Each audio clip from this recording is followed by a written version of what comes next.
नमस्कार किसान भाइयों, मेरा नाम अमोल पाटिल है और मैं सांगली ज़िले के महाराष्ट्र के सांगली ज़िले से हूँ। यहाँ पे मैं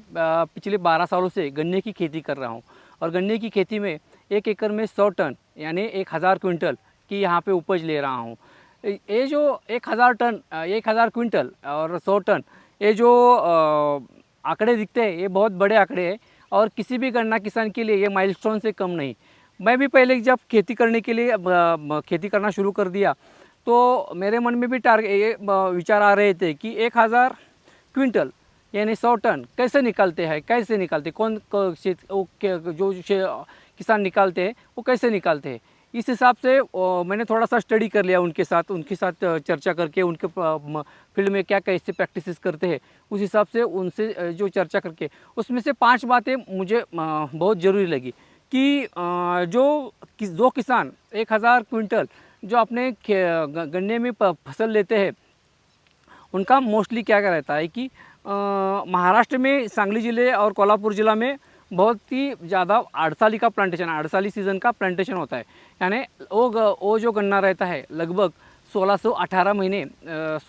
18 महीने अपने खेत में रहता है और उसमें मोस्टली किसान 100 टन की उपज लेते हैं। उसमें भी उनका क्या रहता है कि जो 5 बहुत की पॉइंट रहते हैं, उनमें जो पहला पॉइंट रहता है कि खेत की तैयारी कैसे करते हैं। उसके पहले वाला मराठी में बेवड़ कहते हैं शब्द, यानी जो हम गन्ने की खेती करने वाले, जो फसल लेने वाले, उससे पहले कौन सी फसल उस खेत में लेनी चाहिए कि जिसके कारण जो गन्ने की खेती है उसको फसल है उसको उसका फ़ायदा हो और ज़्यादा हमको टनेज मिले। इस हिसाब से उसका प्लानिंग थोड़ा करना चाहिए। उसके बाद जो सेकंड जो पॉइंट रहता है कि बीज की किस्म और उसकी जो क्वालिटी है उस पर बहुत ज़्यादा रहता है, क्योंकि हमारे यहाँ संतों ने कह के गया है कि शुद्ध बीजापोटी फले रसाल गुमटी, यानी बीज शुद्ध और अच्छी क्वालिटी के रहते हैं तो उसके जो फसल आती है उसका जो रिज़ल्ट आता है वो बहुत ही अच्छी, चांगले और बहुत ही बढ़िया तरीके से उसकी फसल रहती है। और हमें जो गन्ने में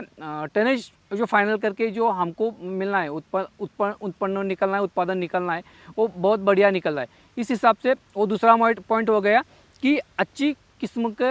यानी अच्छी क्वालिटी के बीज का उपयोग करना। उसके बाद तीसरा अहम मुद्दा जो आता है वो रहता है कि अब प्लांटेशन करते वक्त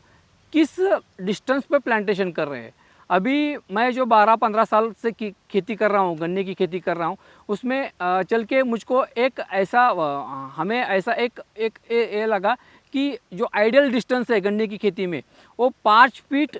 नाली से नाली का डिस्टेंस और 1.5 फीट प्लांट टू प्लांट का डिस्टेंस, ये जो डिस्टेंस है ये बहुत ही आइडियल डिस्टेंस है। इस हिसाब से क्या करते हैं कि एक आंख की जो प्लांटेशन हम करते हैं, ऐसे एक आंख की जो प्लांटेशन हम करते हैं कि ये जो 1.5 फीट के इसका डिस्टेंस है, ये 1.5 फीट यानी क्या हो गया, 5 बाय 1.5 में हो गया, यानी लगभग 7.5 फीट का स्क्वायर फीट हो गया। ये 5 बाय 1.5 का 7.5 फीट के यहाँ स्क्वायर फीट हो गया। और इस हिसाब से हमें हर एक प्लांट से खाली 7 से 8 फुटा भी चाहिए। ऐसे रख के जो हम प्लांट की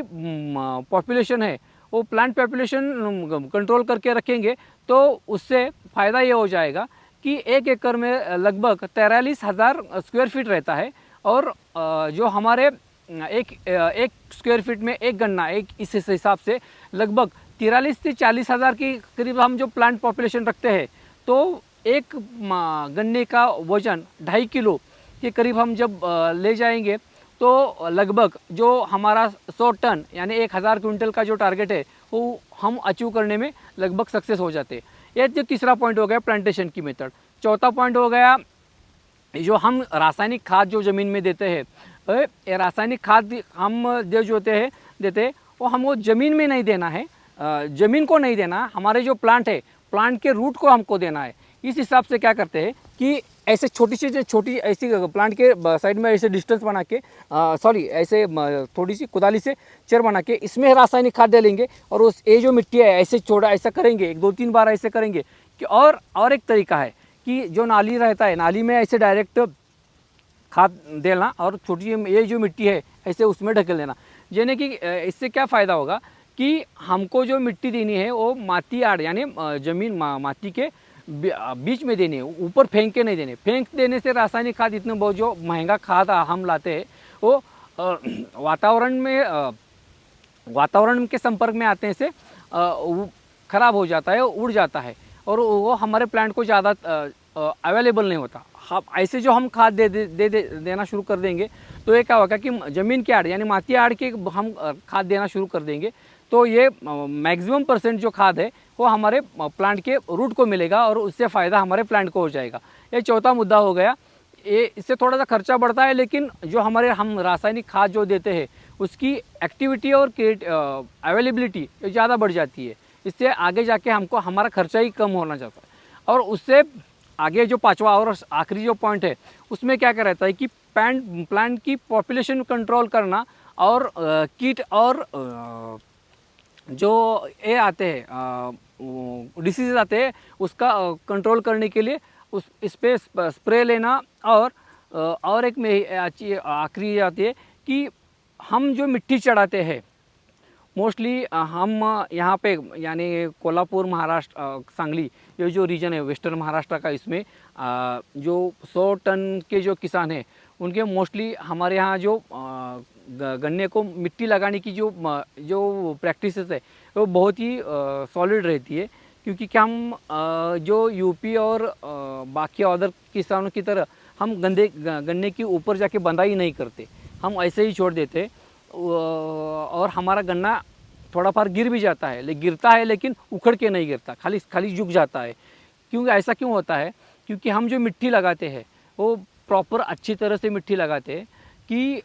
मिट्टी हमको गन्ने के इस जो गड्ढा रहता है उसको लगानी है। अच्छी तरह से मिट्टी लगाने से क्या उसका फ़ायदा क्या हो जाता है कि गन्ना हम रूट की ऊपर वज़न बढ़ने की वजह से कौन सा भी गन्ना होगा तो गिर ही जाएगा, लेकिन गिरते वक्त ऐसा गिरना चाहिए कि गन्ना उखड़ के ना गिरे, खाली झुक जाए, उसकी रूट जोन डिस्टर्ब ना हो। इस हिसाब से वो मिट्टी लगाते वक्त लगभग 3 से 4 कल्ले जो रहते हैं नोड इंटरनोड रहते हैं गन्ने के, वो मिट्टी में दब जानी चाहिए। इस हिसाब से हम यहाँ पे मिट्टी रखते हैं। ये जो की पॉइंट पाँच हमने अभी डिस्कस किए, ये थोड़ा सा आप अपने खेत में थोड़ा सा इम्प्लीमेंट अच्छी तरह से करेंगे तो आप भी 100 टन के करीब जाने में आपका भी प्रवास अच्छी पॉसिबल हो जाएगा। धन्यवाद।